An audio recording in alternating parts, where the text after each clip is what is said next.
Bienvenidos a Pensando sin Cadenas, el podcast que desencadena tu pensamiento. Este es el espacio donde las ideas se expanden, respiran y se desprenden de lo ordinario. Yo soy tu anfitrión, Byron. Si deseas leer el ensayo de hoy o descargar una versión en PDF, lo encontrarás en mi página de internet thinkingonchain.com. Estoy agradecido de que me acompañes en este episodio. El título del ensayo de hoy es Amor versus Odio. Durante el espectáculo de medio tiempo del Super Bowl 60, una simple frase cruzó la pantalla de mi televisor. Lo único más poderoso que el odio es el amor. Bien contra el mal, luz contra la oscuridad. Durante unas pocas décadas he sostenido una tenue convicción que el amor y el odio, así como el bien y el mal, no son opuestos, sino gemelos. Dos corrientes extraídas de la misma fuente inmensa. Llámala el universo, el infinito o Dios. Ambas emociones irrumpen con igual fuerza. Ambas revelan cuán profundamente algo ha tocado el alma. Cuando leí aquella frase en la pantalla, sentí que mi vieja creencia se agitaba, como si algo le pidió volver a salir a la luz. Me hizo preguntarme si el amor y el odio no son simplemente fuerzas iguales, sino direcciones distintas de la misma energía. Una que se contrae, otra que se expande, una que cierra el corazón, otra que lo abre. Quizás el amor no es más fuerte porque abruma al odio, sino porque transforma la misma energía de la que el odio está hecho. El odio quema, el amor ilumina. El odio consume, el amor crea.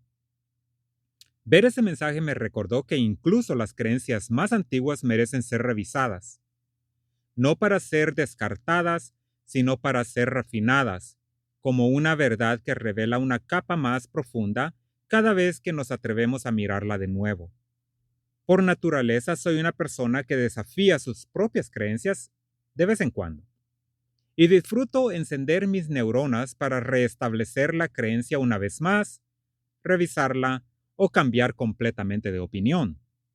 Con los años, a medida que la experiencia se ha acumulado como sedimento en el lecho de un río, he visto cómo mi comprensión del mundo se desplaza y se refracta. Cada nueva relección, cada momento de certeza o confusión ha añadido otro lente al prisma a través del cual veo la vida. Con más conocimiento, más sabiduría y más momentos vividos, mi visión del universo y de mí mismo ha cambiado. No de manera abrupta, sino como el amanecer cambia un paisaje, gradualmente, inevitablemente, revelando los contornos que antes no había notado. Sé que algunos podrían no estar de acuerdo con la dirección de la evolución de mi pensamiento. Algunos incluso podrían llamarla involución. Pero para mí, estos cambios se sienten como una mejora, no porque me hagan más seguro, sino porque me hacen más consciente, más atento a la complejidad, más dispuesto a revisar lo que antes consideraba fijo. El crecimiento, al fin y al cabo, no consiste en reemplazar creencias antiguas por nuevas, sino en permitir que se profundicen, se expandan y a veces se transformen. Volviendo a aquella frase, lo único más poderoso que el odio es el amor. Descubro que en mi creencia central permanece intacta. Sigo viendo el amor y el odio como surgidos de la misma fuente primordial, del mismo pozo infinito del que brotan todas las emociones humanas profundas. Eso no ha cambiado y quizás nunca cambie. Lo que sí ha cambiado es más sutil. Ahora acepto que el amor posee un poder mayor. No un dominio abrumador o cósmico, sino una diferencia tan leve que casi escapa a la medición, más fuerte por un factor de 10 a la -9. Un susurro de ventaja, una inclinación en la balanza tan delicada que solo el infinito podría revelar.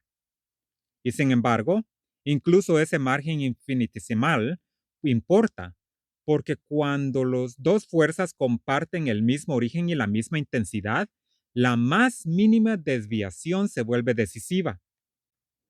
Una mil millonésima de grado basta para cambiar la trayectoria de los mundos, del universo y de la existencia. Así que sí, el amor es más poderoso, apenas, silenciosamente, pero suficiente. Ya sea que recurra a las escrituras o a la ciencia, al Génesis o a la cosmología, hay al menos un punto en el que ambas tradiciones convergen silenciosamente. Al principio había oscuridad, no como un juicio moral, no como un defecto, sino como el primer lienzo, una extensión sin luz esperando la posibilidad de la claridad. La nueva versión internacional de la Biblia abre su relato con una secuencia sobria y elegante: creación, vacío, oscuridad y luego la primera declaración divina, que haya luz. Y la luz apareció. Dios la llamó buena. Fue separada. En ese momento primordial, la luz no solo llegó, prevaleció. Estableció la primera distinción, el primer orden, la primera victoria. La luz era buena y ganó. Pero su victoria no fue la aniquilación de la oscuridad. La oscuridad permaneció, no como un enemigo derrotado, sino como un contrapunto, algo de lo cual separarse, no destruir. El texto afirma que la oscuridad era simplemente la condición original antes de la iluminación. En este sentido, el triunfo de la luz no es una conquista, sino una transformación. La luz revela, la luz hace posible el significado. La luz permite que el universo sea visto, nombrado, comprendido. Y quizás esa sea la misma ventaja sutil que ahora concedemos al amor sobre el odio. No un dominio abrumador, no un desequilibrio cósmico, sino un resplandor silencioso y decisivo, como el primer fotón rompiendo el vacío. El amor, como la luz, no borra a su contraparte. Simplemente crea un mundo en el que la comprensión, la creación, la bondad y la conexión pueden ser iluminadas.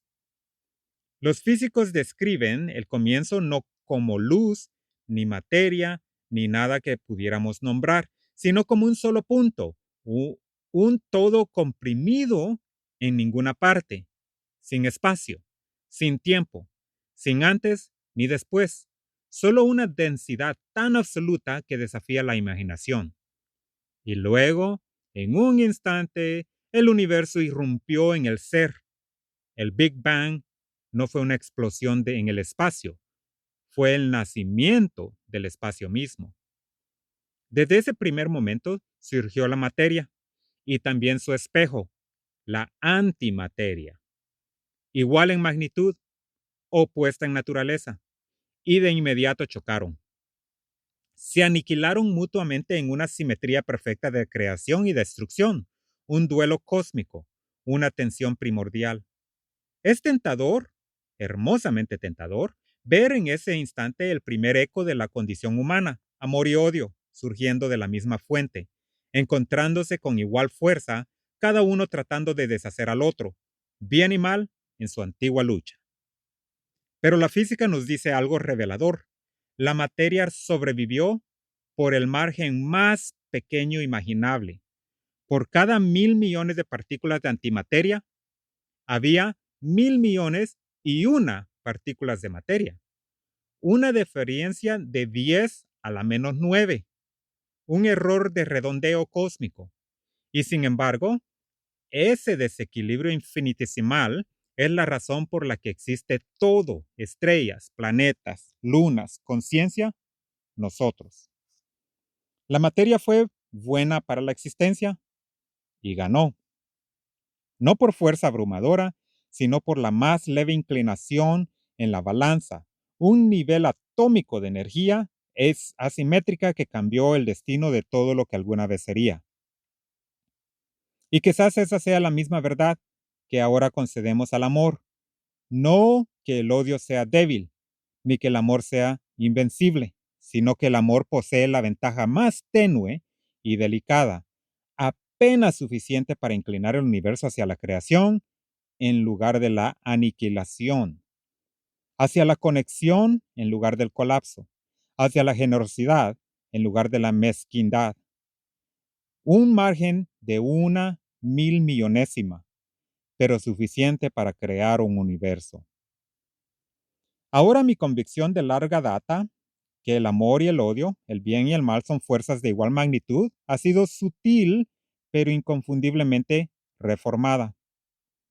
La simetría que antes imaginaba, el yin y el yang, perfectos en equilibrio impecable, se ha inclinado, no dramáticamente, no lo suficiente como para romper el círculo, pero sí lo suficiente para revelar que incluso en las dualidades más elegantes, el equilibrio rara vez es absoluto. Así que el balance permanece, pero ya no es igual. La balanza se inclina, aunque suavemente, hacia la creación en lugar de la destrucción, hacia la compasión en lugar de la crueldad, hacia el amor en lugar del odio. Una diferencia infinitesimal, pero suficiente. Me atrevo a decir que la única razón por la que el mal y el odio a veces parecen más fuertes que el bien y el amor, tanto en nuestro mundo actual como en ciertas épocas del pasado, no es porque posean mayor fuerza, sino porque quienes ejercen el mayor poder están muchas veces impulsados por impulsos más oscuros. Cuando una sola persona con una influencia inmensa actúa desde el odio o la crueldad, la onda que crea puede sentirse como un maremoto. Su impacto se amplifica por el alcance de su autoridad, no por la fuerza inherente de la emoción. Pero eso no significa que el odio sea más fuerte, solo significa que es más ruidoso cuando está en las manos de los poderosos. Para contrarrestarlo, las innumerables ondas más pequeñas del amor y la bondad pueden continuar. Fuerte, constante, incansablemente. Cada acto de compasión, cada gesto de amabilidad, cada negativa a reflejar el odio añade su propia ola del agua. Y aunque cada onda pueda parecer pequeña por sí sola, juntas pueden crecer hasta convertirse en algo lo suficientemente vasto como para ahogar incluso la mayor oleada de malicia. Este es el trabajo del amor. No vencer al odio en un solo momento dramático, sino persistir hasta que la fuerza acumulada de muchos pequeños actos sea mayor que el ruido de los pocos que usan su poder destructivamente. Al final, el océano pertenece a las ondas pequeñas. Un mensaje para quienes están llenos de maldad y odio. Desde el principio, el bien y el amor siempre han prevalecido, no mediante una fuerza abrumadora, no mediante el espectáculo, sino mediante el margen más pequeño imaginable, el mismo desequilibrio infinitesimal que permitió que la materia sobreviviera a la aniquilación de la antimateria. Gracias a ese margen estamos aquí. Gracias a ese margen se formaron las estrellas, surgió la vida, despertó la conciencia. Gracias a ese margen, cada respiración de cada ser en este universo es un testimonio viviente del triunfo de la creación sobre la destrucción, del amor sobre el odio. Y mientras quede un solo respirando, un corazón capaz de compasión, una mente capaz de elegir la conexión sobre la crueldad, esa victoria antigua continuará. Resuena hacia adelante, sostiene al mundo. El bien y el amor vencerán, no una vez, sino para siempre, no ruidosamente, sino inevitablemente. Gracias a quien tuvo el valor y la claridad de colocar ese mensaje en la pantalla durante el espectáculo de medio tiempo del Super Bowl 60. Gracias por hacer eco de las palabras eternas del doctor Martin Luther King Jr. El odio no puede expulsar al odio, solo el amor puede hacerlo. Gracias por elegir amplificar esa verdad en un momento en que millones estaban mirando, cuando la atención del mundo estaba brevemente unificada. Ese mensaje me llegó, despertó una vieja creencia que había llevado conmigo durante décadas y me invitó a mirarla de nuevo a través del prisma de todo lo que he aprendido, vivido y llegado a ser. Y al hacerlo, me ayudó a remodelar esa creencia en algo más refinado, más alineado con una de las inclinaciones más pequeñas del propio universo. Gracias por recordarme que incluso una sola frase ofrecida en el momento adecuado puede encender células cerebrales que permanecieron dormidas e inalteradas durante décadas. Gracias por esa chispa. Gracias.